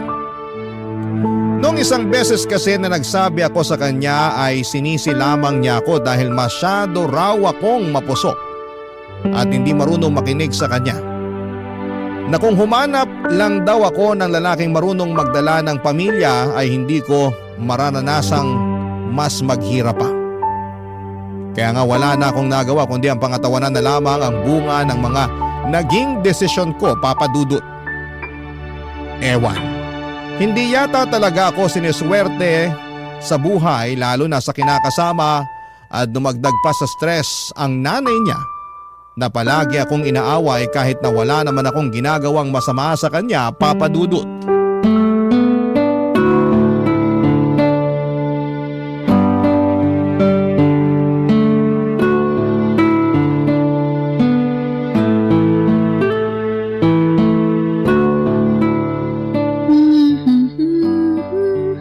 Wow! Ang cute naman ng damit ng baby niya. Kaninong baby niya? Kayo po pala, Nay. Oh, ako nga. Bakit kumakaano ka naman dyan Akala mo nakakita ka ng maligno. Hindi naman po sa ganon. Nagulat lang po talaga ako sa pagdating nyo. Paano hindi ka magugulat? Tutok na tutok ka dyan sa cellphone. Kulang na lang idikit mo yung mga mata mo dyan. Sobra naman po kayo. Ako pa ang sobra. Kanina ko pa napapansin na babad ka dyan sa cellphone mo Kung makaasta ka, akala mo wala kang inaalaga ang anak Ngayon lang naman po ako nag-cellphone. Yung anak ko naman po natutulog sa duyan sa kwarto. Hindi ko naman po sinara ang pinto para tanaw ko at mabilis kong mapuntahan. Lumabas lang po ako ng kwarto saglit para kumuha ng tubig na maiinom sa ref. Tapos nag-cellphone ka na dyan bigla. Nag-chat din po kasi yung tiyahin ko. Kinukumusta ako kaya nireplyan ko lang. Nag-chat daw. Maniwala sa'yo. Ay kung gusto niyo tingnan niyo pa po tong cellphone ko, kausap ko po yung tiyahin ko. Oo na. Pero may pasabi-sabi ka pa dyan Cute ng damit ng baby. Pinag-uusapan niyo rin ba ng tita mo yun? Ay, yun po ba? Hindi po, nakita ko lang sa Facebook nung nagbukas ako ng account. Sinasabi ko na nga Puro ka Facebook. Wala naman po sigurong masama doon, lalo't ngayon lang naman ako nag-Facebook, Nay. Kahit ano pang sabihin mo, hindi maganda sa isang nanay na katulad mo yung puro ganyan ang inaatupag. Dapat ang ginagawa mo pag hindi mo inaalagaan yung anak mo, naglilinis ka ng bahay. Tingnan mo, napakaraming hugasin sa lababo. Ako pa bang hinihintay mo maghugas ng mga yan? Hindi naman po, pero mamaya ko na sana huhugasan yung mga pinggan. Masakit pa po kasi yung balakang ko at medyo nangangalay yung mga binti ko.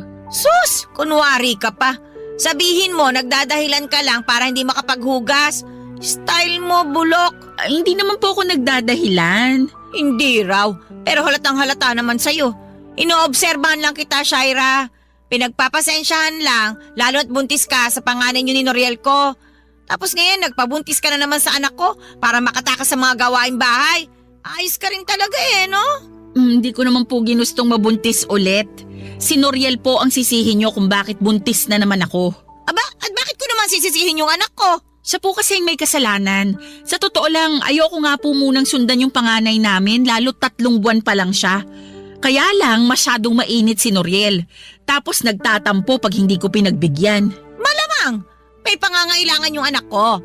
Alam ka naman sa ibang babae niya hingin yung pangangailangan niya kasi ayaw mo siyang pagbigyan. Hindi naman po sa ganun pero nag-usap naman kami na hindi pa ako handa. Sa kakaunting panahon lang naman ang hinihiling ko para makarecover yung katawan ko sa panganganak.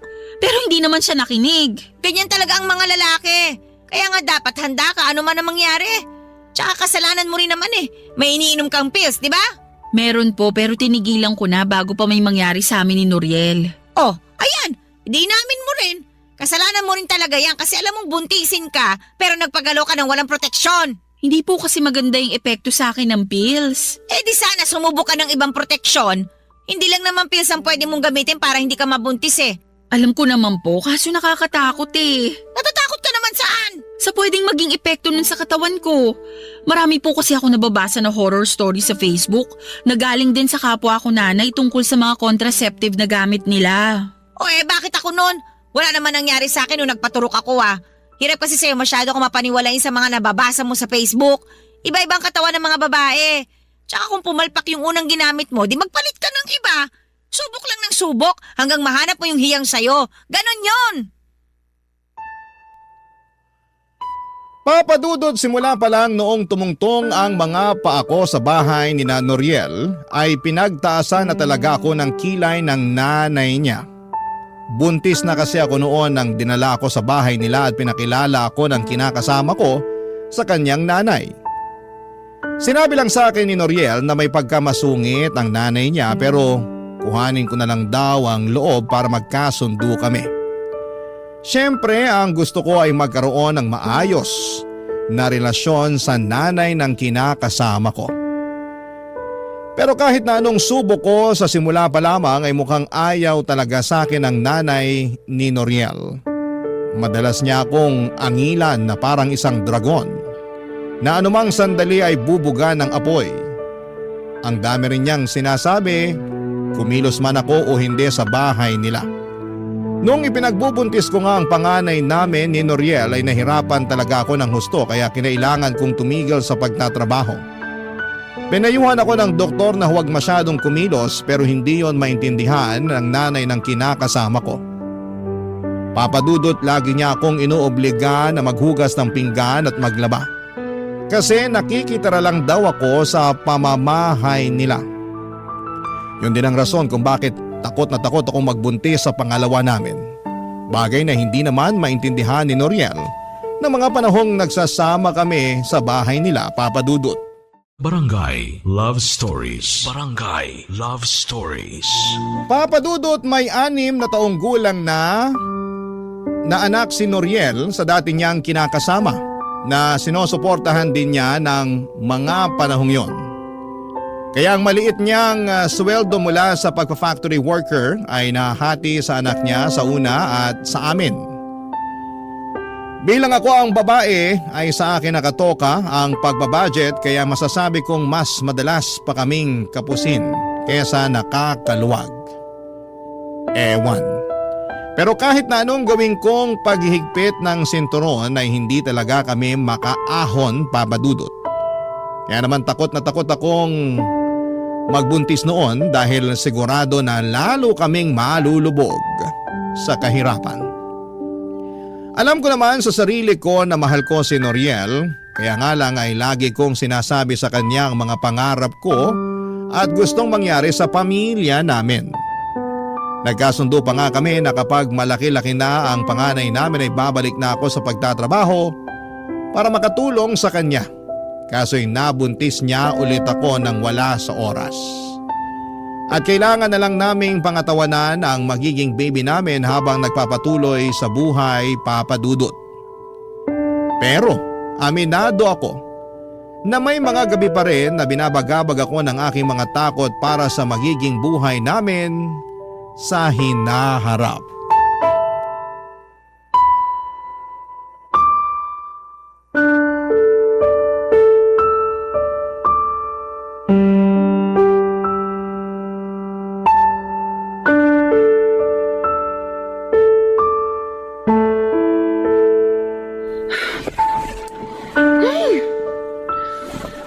Ano ba yan? Kanina ko pa naririnig yung pagbubuntong hininga mo ah. Kita mo natutulog na yung tao eh. Sana all natutulog. Ako rito hindi pa eh. Kasalanan ko ba yon? Pikit mo ang mga mata mo. Kung ganun lang kadali yon, sana kanina pa ako tulog. Ano ba kasing problema mo? Ikaw ang problema ko. Lagi ka nalang nagagalit sa akin tuwing gusto ko magsabi sa'yo ng nararamdaman ko. Feeling ko tuloy wala ka ng pakialam sa akin. Gabing-gabi na nagdadrama ka pa eh. Patulog na nga yung tao oh. Saka saan na naman galing yung pinagsasabi mo? Sa akin lang. Naisip ko lang kasi yun yung pakiramdam ko. Shaira naman eh. Ayoko ng away. Pagod ako. Pagod din naman ako ah. Paano ko napagod eh? Nandito ka lang naman sa bahay natin. Baka nakakalimutan mo na buntis ako tapos nag-aalaga pa ako ng anak natin, Noriel. Kung makapagsalita ka dyan, akala mo madali rin ginagawa ko ah. Ay nako, nagre-reklamo ka na naman eh. Hindi ako nagre-reklamo. O ba't ganyan tono mo? Malapit ko na tuloy isipin na hindi ka na masaya sa pamilya natin. Talaga? Nakuha mo pang isipin yun kung sakali? Oo, mahal ko kayo ng anak natin. Pati na rin itong baby na nasa tiyan ko pero hindi ko lang mapigilang mapaisip kung meron ka ba talagang pangarap para sa amin. Ano na naman ba yan? May plano ka ba talagang ibukod kami ng mga bata? Ano? Alam mo kung anong sinasabi ko? Hindi ko alam. Ewan ko sa'yo. Ng bahay, Noriel. Hindi ba nangako ka sa akin noon? Pag nakaluwag-luwag tayo, ibubukod mo kami ng anak mo. Gusto ko lang malaman kung may bala ka pa rin na to pa rin yung pinangako mo sa akin noon. Sa totoo lang, parang malabo na yan. Lalo na ikaw may sabi pag nakaluwag-luwag tayo. Sa panahon ngayon, mas madalas pa tayong gipit kaysa nakakaluwag-luwag. Kaya paano ko pa matutupad yung pangako ko sa'yo na mabubukod ko kayo? Saka may paparating tayong baby. Di ba dapat mas unahin ko yung anak natin kaysa sa kung ano-ano mga naiisip mo? Pero di ba kapag nagsasama na ang babae at lalaki, bumubukod na sila? Para lang sa may mga pera yun. Saka, bakit ba gusto mong bumukod hindi naman tayo pinapalayas ni nanay dito? Hindi nga, pero bahay niya pa rin to. Dapat meron tayong sariling bahay lalo't lumalaki na ang pamilya natin. Sa panahon ngayon ang mamahal ng mga bilihin, paano pa kaya ang renta? Sige nga, gusto mo yatang mamulubi tayo at sa kalsada na lang tumira eh. Hindi naman siguro tayo aabot sa ganun. Aabot tayo sa ganun pag hindi ka pa nanahimik dyan. Masyado ko maraming gusto hindi pa nga tayo umaasenso. Kasalanan mo naman eh. Nag-usap na tayo noon. Maayos na yung plano natin na pag lumaki-laki ang panganay natin, tutulong ako sa pagtatrabaho para makaipon tayo. Kaso, masyado kang mainit sa kama. Ayun tuloy, nabuntis mo na naman ako. Hindi pa nga natin natutupad yung usapan natin na mag-iipon pero pakiramdam ko back to zero na naman tayo. Kawawa naman sa anak natin dyan sa tiyan mo eh. Hindi pa nga pinapanganak, palagi mo na sinisisi. Hindi ko sinisisi ang anak natin. Ikaw ang sinisisi ko. Ay talaga naman. Kaunti na lang, malapit na ako mapikon sa'yo. Lagi ka namang napipikon sa akin bago pa ba yun? Hirap sa'yo, masyado ka emosyonal. Alam mo namang buntis ako? Malamang, emosyonal talaga kaming mga buntis. Dinamay mo pa yung ibang mga buntis. Baka ikaw lang naman talaga ang ganyan. Hindi mo alam, nakakayamot ka na. Kaya hindi na ako magtataka kung bakit hindi kayo magkasundo ni nanay. Tama siya na para ka may sariling mundo. Sinabi sa'yo ng nanay mo yon?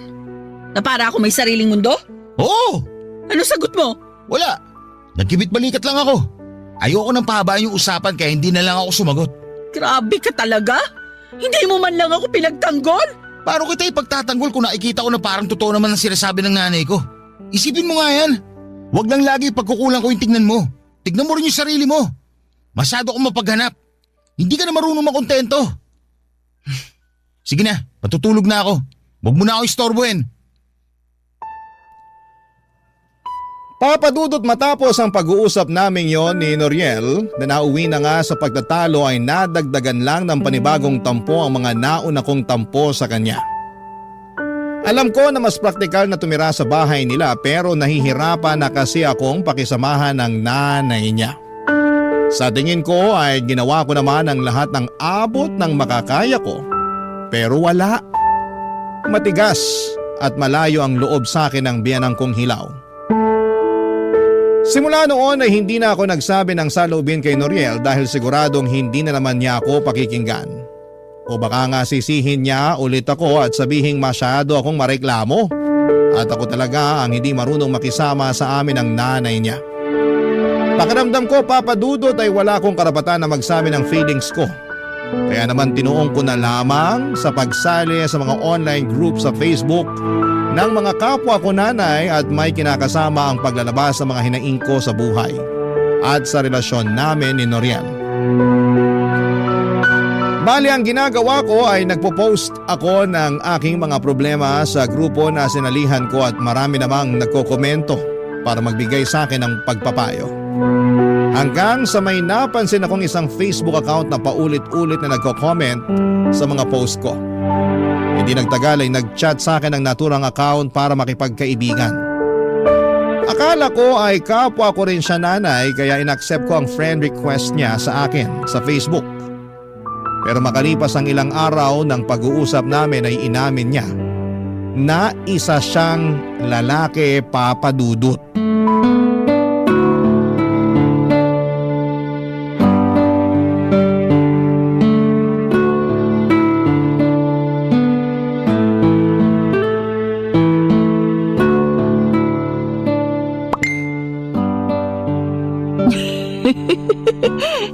Hindi lang pala siya magaling magpayo, marunong din magpatawa.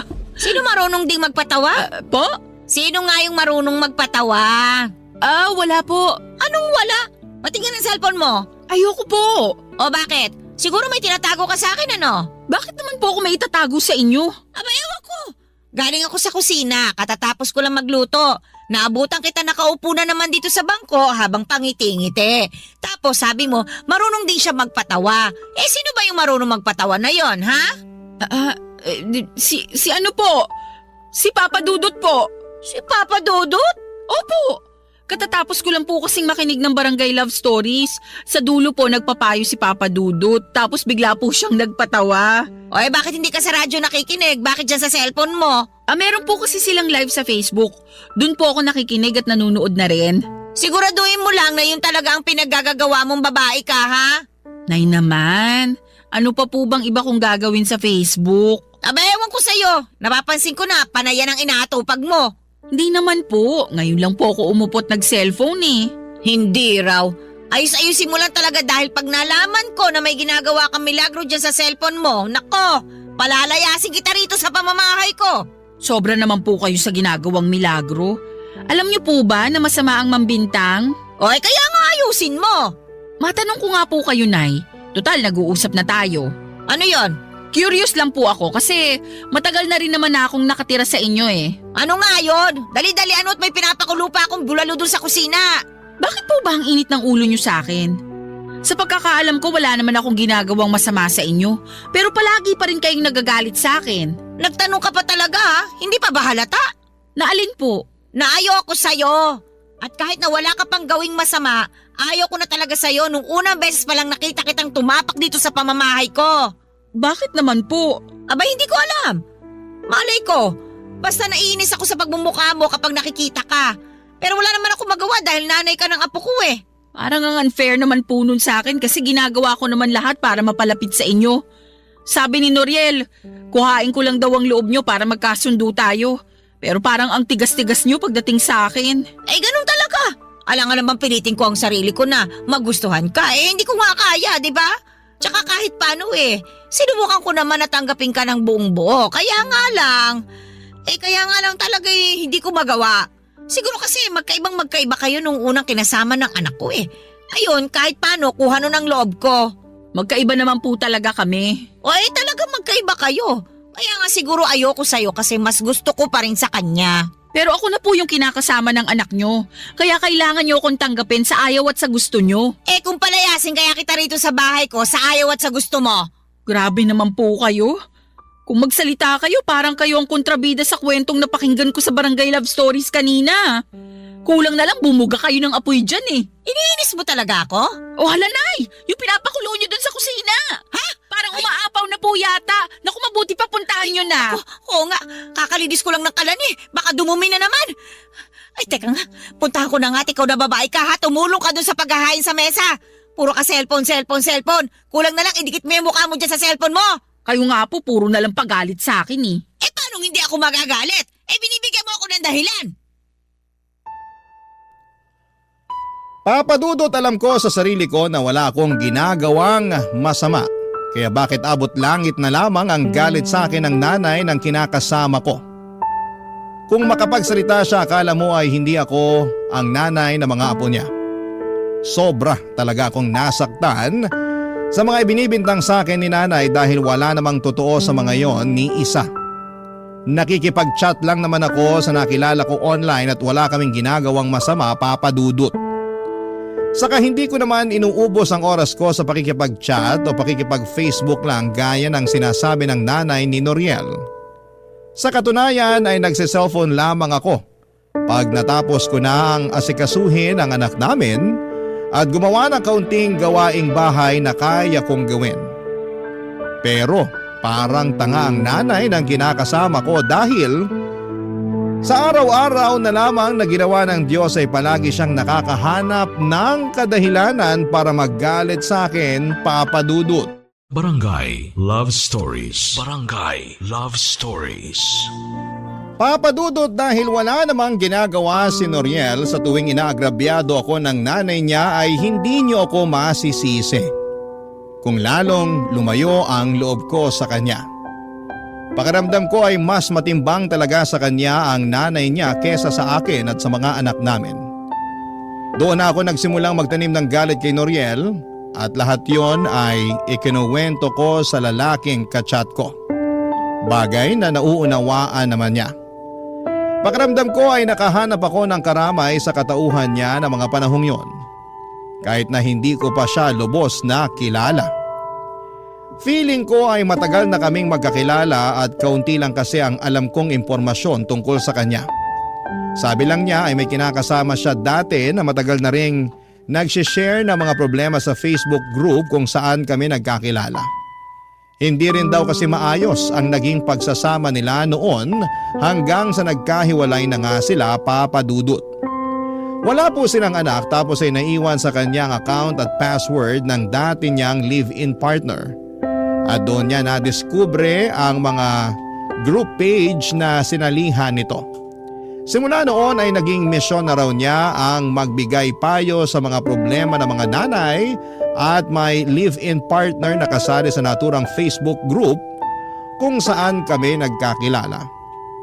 At masasabi ko na magaling talaga siyang magpayo, kaya naman aminado ako na napagaan niya ang kalooban ko. Kaya lang habang mas lumalalim ang pagkakaibigan namin, mas lalo pala akong binabantayan ng nanay ni Noriel, papadudot.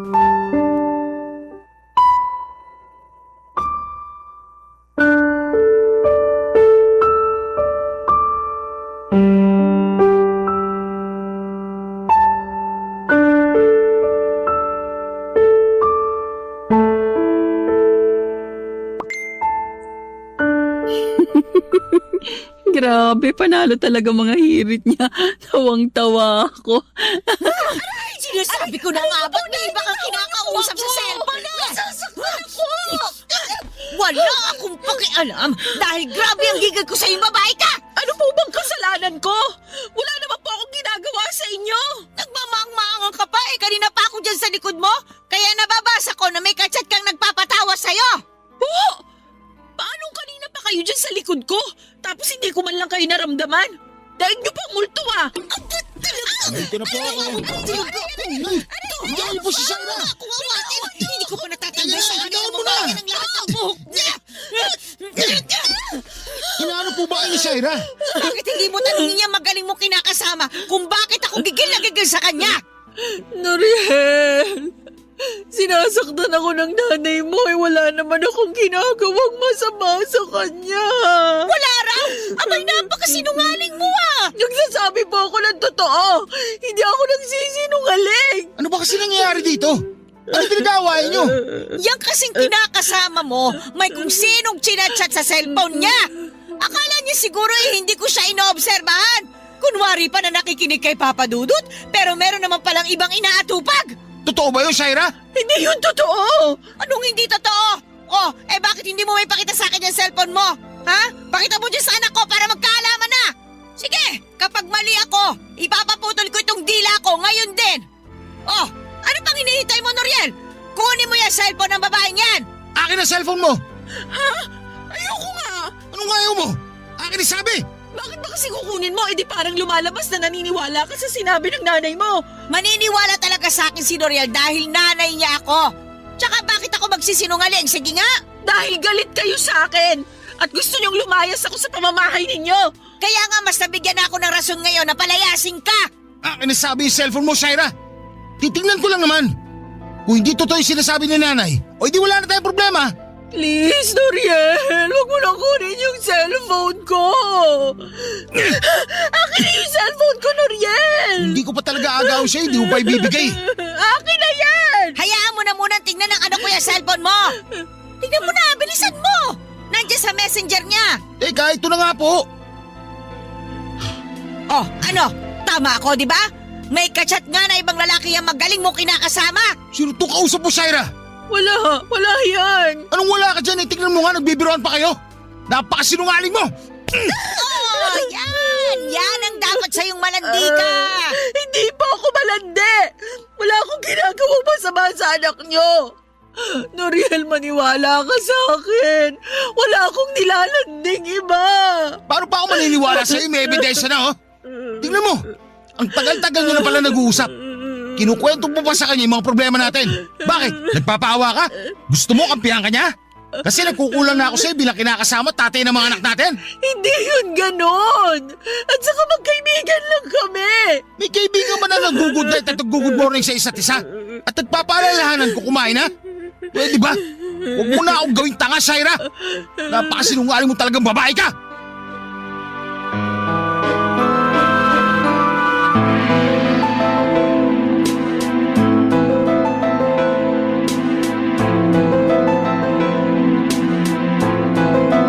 Papadudod, hindi ko akalain na nakaabang lang pala sa akin ang nanay ng kinakasama ko para magkamali ako.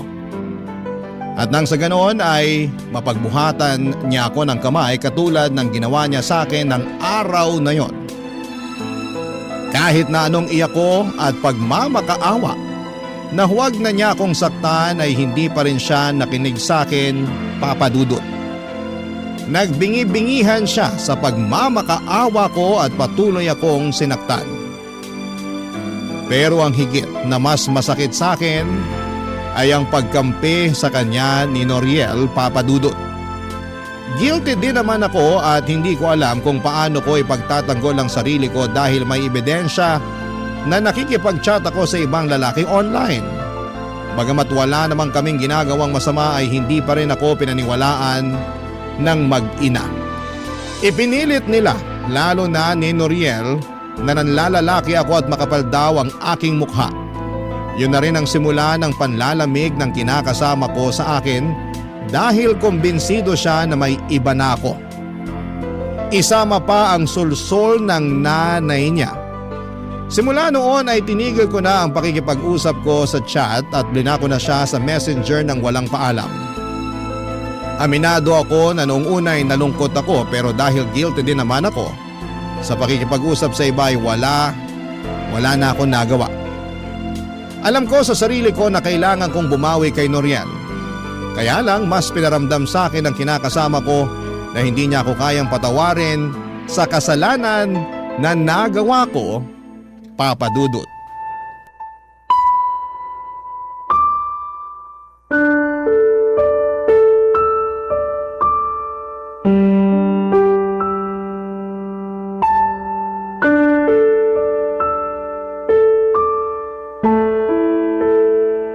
Alis na ako.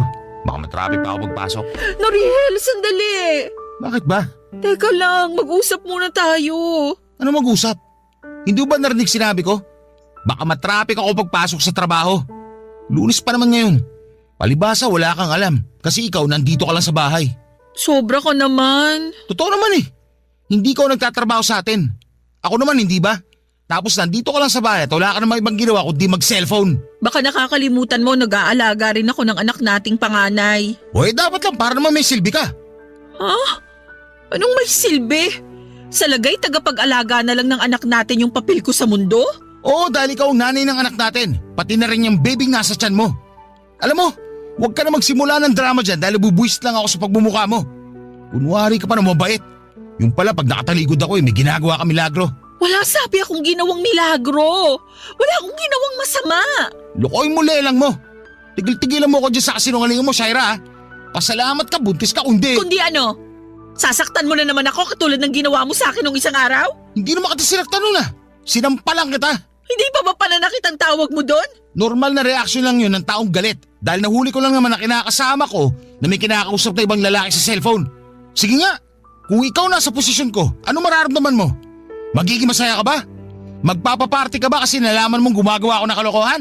Siyempre hindi, pero ilang beses ko bang dapat sabihin sa'yo na magkaibigan lang kami nung lalaking kausap ko sa chat? Wala kaming ginagawang masama. Hindi ako nagloko sa'yo. Hindi pa, pero papunta na rin yun doon. Akala mo yata talaga tanga ako no? Akala mo pinanganak ako kahapon. Akala mo palalagpasin ko na lang yung kinakasama ko na may kinakausap na ibang lalaki. Binasa ko kaya lahat ng usapan nyo kaya alam ko nagsusubo ka sa kanya. Lalo na pag may problema tayo. Nakakadiri ka. Malandi! Alam ko sa sarili ko na hindi ako malandi dahil hindi ko nilandi yung kausap ko. Alam mo rin yan kung totoong binasa mo nga lahat ng usapan namin. Saka matanong nga kita ha? Bakit sa palagay mo sa kanya ako nagsusumbong tuwing may problema tayo imbis na ikaw mismo ang kausapin ko? Sige nga, sagutin mo. Ewan ko sa'yo. Ewan mo sa akin? Yan! Yan yung dahilan. Ano ba pinagsasabi mo dyan? Na ayaw na kitang kausapin dahil lagi ka nalang galit sa akin. Para kang nanay mo. Manang-manak sa kanya. Ikaw na lang sana yung pwede kong maging kakampi sa pamamahay na to. Pero hindi mo naman yung pinaparamdam sa akin. Tapos lagi mo pang binabaliwala ang nararamdaman ko. Kasi masyado akong emosyonal. Maarte ako, bla bla bla. Sinong gaganahang makipag-usap sa ganyang tao? Sige nga. Hindi pa rin dahilan yun para makipag-usap ka sa ibang lalaki. Hindi nga, pero wala naman kaming relasyon. At hindi ako tanga para paabutin yun sa ganon, lalo't pamilyado na akong tao. Talaga lang ha? May reputasyon ka nga sa tiyahin mo sa pagiging marot. Dalaga pa ako noon. Iba na ngayon na meron na akong mga anak. Para sa akin, wala ka pa rin pinagbago. Nagawa mo nga makipag-usap sa ibang lalaki. Nakakahiya ka. Wow naman, pag kaming mga babae nakakahiya. Pero pag kayong mga lalaking gumagawa ng katarantaduhan, proud pa kayo at sasabihin nyo pa na may pangangailangan kayo. Paano naman kami mga babae? Paano naman ako? Para sa kaalaman mo, may pangangailangan din ako. Pero hindi katawan ng ibang hanap ko, kung hindi pang unawa at pagmamahal. Turingan pa naman na ikaw ang kinakasama ko, pero hindi ko sa iyo yun maramdaman. Tapos sa huli, ako pang lalabas na masama kasi nakahanap ako ng kaibigan at kakampi dun sa lalaking kachat ko? Kahit na ano pang sabihin mo, gagagawan mo pa rin kung bakit mababa na ang tingin ko sa'yo. Sa tama naman mga sinabi ko, masyado ka emosyonal. Masyado ka mahina. Tapos, saka mo isisisi pagkukulang na sinasabi mo, masyado ka lang talaga mapaghanap. Hindi ka marunong makontento sa kung anong meron tayo. Ang hilig mong gawing komplikado ang sitwasyon. Tapos iiyak-iyak ka dyan, akala mo ikaw ang biktima rito. Lalo ako nabubwisit sa'yo Kaya pwede ba, Shaira? Tigil-tigilan mo ako ha? Papadudot, tinalikuran na ako ni Noriel pagkatapos ng pagtatalo namin yon at naiwan akong humahagulhol sa bahay nila. Sa ingay ko ay nagising ang nanay ng kinakasama ko at tulad na lamang ng inaasahan ay pinagalitan niya ako at ininsulto. Tinanong niya ako kung bakit hindi pa raw ako lumalaya sa bahay nila pero sinabi ko na lamang na kung aalis ako ay isasama ko ang anak namin ni Noriel, Papadudot. Doon na niya ako tinigilang kausapin dahil mukhang natakot siya na layasan namin sila ng anak ko. Sa totoo lang, Papadudot, ako ang mas takot na umalis sa poder ni Noriel dahil wala namang kaming mapupuntahan ng anak ko. Buntis pa ako ng mga panahong yon kaya wala akong nagawa kundi ang manatili sa bahay ng kinakasama ko hanggang mga anak ko. Pero kahit na dumating na ang bunso namin ay nanatili pa ring malamig ang pakikitungo sa akin ni Noriel. Oo, mabait siya sa mga anak namin pero sa akin ay wala na siyang kaamor-amor. Tingin ko ay tagapag-alaga na lang ng mga anak namin ang turing niya sa akin, Papadudot. Hindi rin nagbago ang pakikitungo ng nanay niya sa akin, sa katunayan ay lalo pang ang tumalim ang dila nito. Gustong gusto ko na talagang umalis sa pamamahay nila. Pero hindi ko alam kung saan naman pupunta. Sana po'y mapayuhan ako ng mga kabarangay natin sa sitwasyon na kinakaharap ko. Alam ko namang may kasalanan ako pero pinagsisihang ko na yon. Saka bakit lahat na lamang ng sisi ay napunta sa akin? Pagod na ako at aminado akong may mga gabi na hinihiling ko na sana'y mamatay na lamang ako. Maraming salamat po, Papadudot, sakaling mapili ninyong i-area ang sulat ko, and God bless sa Barangay Love Stories. And more power sa inyong istasyon, number 1 po kayo sa puso namin. Ang inyong forever kapuso at kabarangay, Shaira.